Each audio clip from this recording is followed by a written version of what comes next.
You've just made the most exciting decision of your life to come and live here in Portugal, but there's one big thing standing between you and your beautiful Portuguese dream life: money. So today we're diving into a number of business opportunities that are in high demand here in Portugal. By the end of this video, you'll have a clearer understanding of what income you'll need to live a comfortable life here, and the types of work that you can do that will be rewarding and give you a comfortable lifestyle. One of the biggest surprises for people moving to Portugal is just how affordable life can be here compared to like UK, USA. So let's look at exactly what kind of income you're going to need to be able to live a comfortable life. The average Portuguese person earns 840 euros per month, 10,080 euros per year. You can live very comfortably on 1,250 per month or 15,000 euros per year, one person. For two people, a couple, 30,000 a year is an extremely good income here in Portugal and will give you an excellent quality of life to match. That is a fraction of what most people need in the UK or America, yet the quality of life here is far better. More sunshine, less stress, and a calmer lifestyle. So if you're thinking about making the move and you want or need a permanent income, here are some very positive business opportunities that will give you a very reliable and permanent income here in Portugal. And at the end of the video, I've got a few bonus ideas that will be right up your street. Okay, the first one, heating and plumbing. Let's start off with the plumbing, because that's about as easy as it gets. Whether you're replacing toilet valves, changing taps or adding in extended pipe work, it's the same everywhere. But when it comes to the heating, you can forget your combi boilers. They're unheard of out here. The majority of people get their hot water from water heaters, much like this one. So when it comes to things like gas hobs, gas ovens, water heaters, there's no natural gas out here, so you're going to need your LPG qualification. When it comes to heating a home here in Portugal, it's really different to the UK. There's no heating systems. The majority is done by wood burners. So if you haven't got your HETES certificate and training, I would suggest you really get that. Now, there are a couple of other things that are really good out here. The first one is air conditioning. A lot of people have air conditioning, and not only do they need it installing, but they need it servicing and repairing. And the other one is solar. So get those two under your hat as well, and you will be really set up. So what sort of income can we expect to be earning here in Portugal doing heating and plumbing? I think you already know that if you're doing heating and plumbing in the UK. It's called very healthy. There's a couple of things I want to mention that don't just apply to the heating and plumbing. They apply to all the business ideas in this video. First of all, how do you go about getting business? Simple. Facebook, expat groups, local advertising. And the local advertising is cheap, easy, and it brings in a lot of business. Right, the next one, professionalism. Make sure that you answer your phone, return phone calls, and answer your emails. The Portuguese are lousy at doing that, and that's not all they're bad at. They don't turn up on time, they don't turn up when they should turn up, and they turn up late. Yeah? And that really does piss the locals off. So if you conduct yourself in a professional manner, you will win business hand over fist. In fact, it'll be like taking candy from a baby.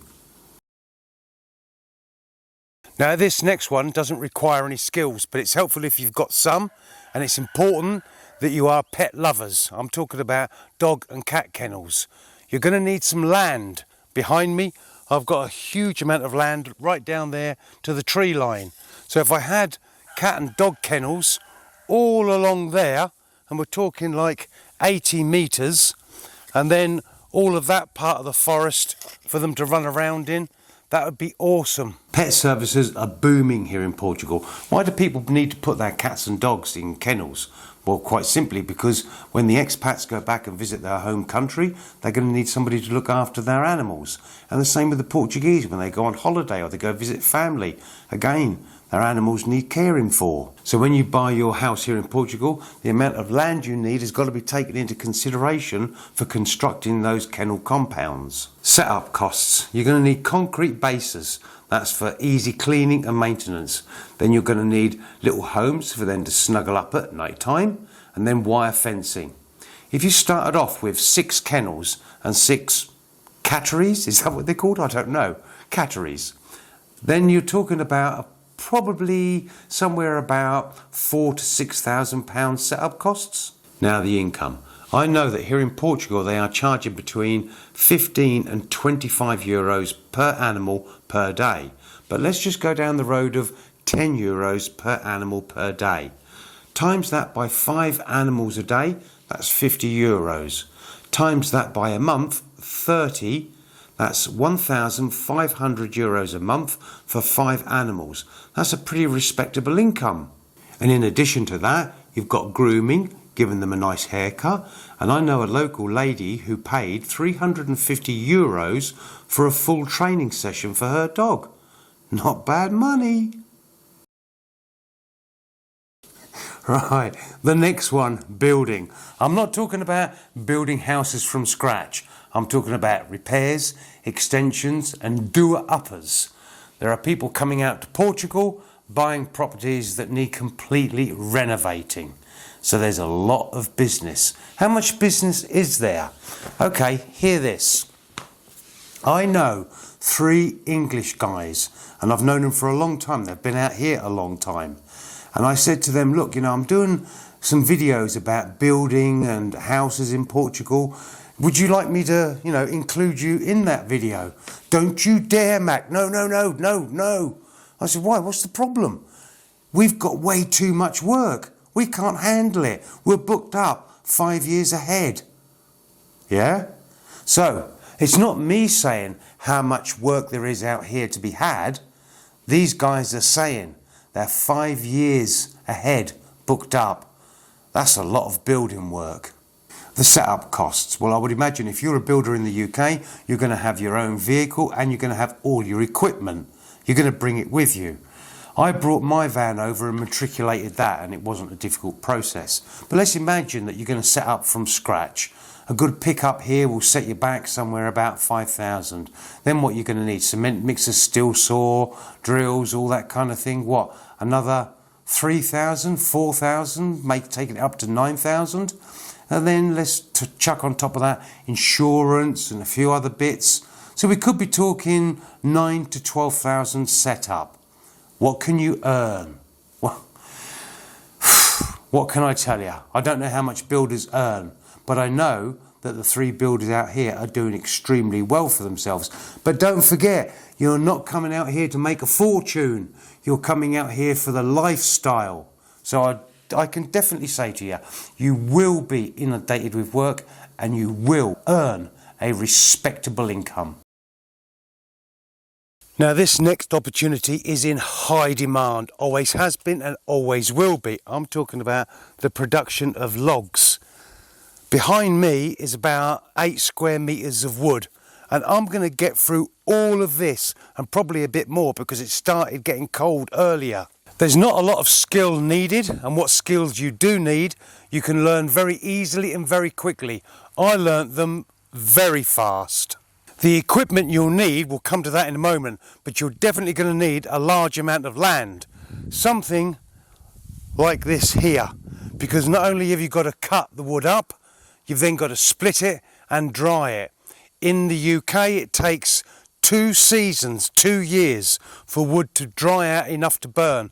Here in Portugal, 1 year, 1 summer is all it takes to dry the wood out. You're going to need tree trunks by the hundredweight. Now there are 2 main ways of getting those tree trunks. Now bear with me on this one because this is all about doing it right. I had a guy deliver some logs to me and he said, well, all those trees in your forest, how about we do some business, yeah?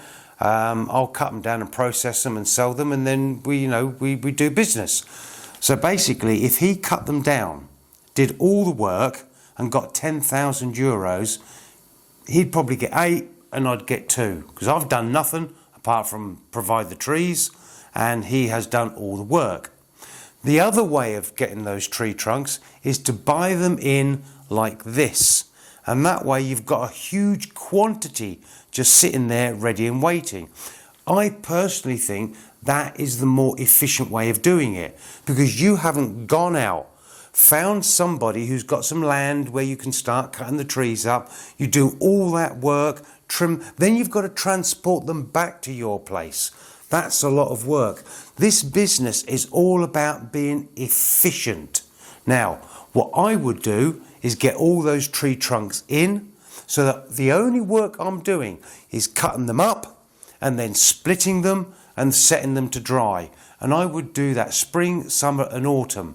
When it comes to winter, the only thing I want to be doing is loading them up, delivering them and collecting my money. This business needs to be made, automated and very efficient. Now, most of the Portuguese people who do this, not all of them, but most of them that do it are part-timers. They do it as a little sideline. If this can be done in an efficient and effective, big way, you could make an absolute mint. So here's a kind of top of the range one. It's transportable, so you can hook it up and tow it around. 27 tons, petrol driven, and this will handle anything that you throw at it. 1,650 euros, brand new. Here we have an electric one. It's 12 ton, electric, very transportable and very efficient. The next important piece of equipment obviously is going to be your chainsaw.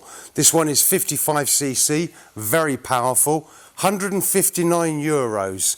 And here at Serge Auto, they sell the chains at 16 euros for a new chain, and then you're going to want the files to sharpen them up, and they're 3 euros each.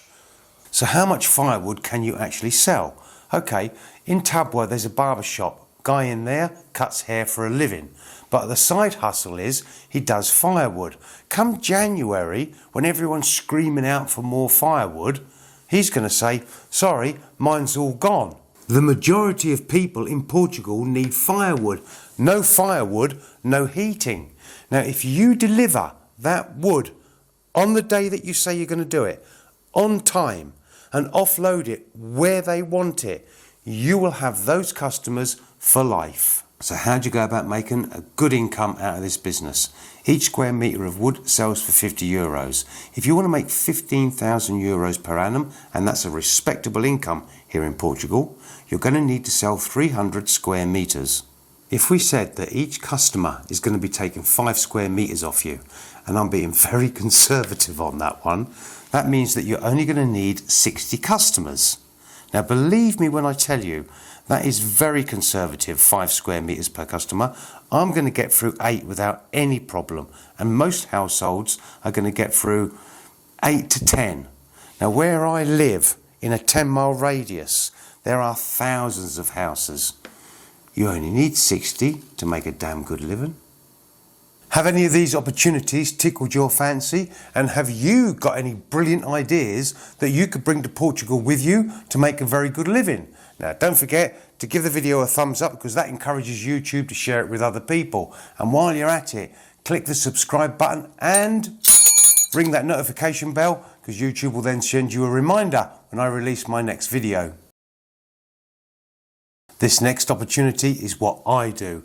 Letting accommodation. So whether you're thinking about long-term let, B&B or holiday accommodation, you will make an excellent income from this, but it does require a bigger investment. In the description below and at the end of this video, there will be links to 2 videos that will give you a greater understanding about letting accommodation. And if you've got any questions, pop them down in the comments below and we'll have a good chat about it. I'll be really happy to help you out. These 2 bonus opportunities come from a little bit of personal experience. I'm talking about refrigeration engineer and domestic appliance repairs, like TVs, washing machines, hoovers, that kind of thing. Out here there are very few people that do this, and those that do overcharge for it. My freezer broke down and it cost me 40 euros for a guy to look at it and tell me it can't be repaired. I mean, what a load of rubbish. Of course it can be repaired. There is excellent opportunities to do domestic appliance and refrigeration repairs, and you can do it all from home. If you're serious about coming to live in Portugal and you want to look into any of the opportunities in this video, or you have your own business ideas to bring with you, I can help. Watch this video up here. It's the ideal way to get your new life in Portugal off to the best start. Now, if you've got any questions, anything you want to know, leave it in the comments below. And as always, I will see you in the next one.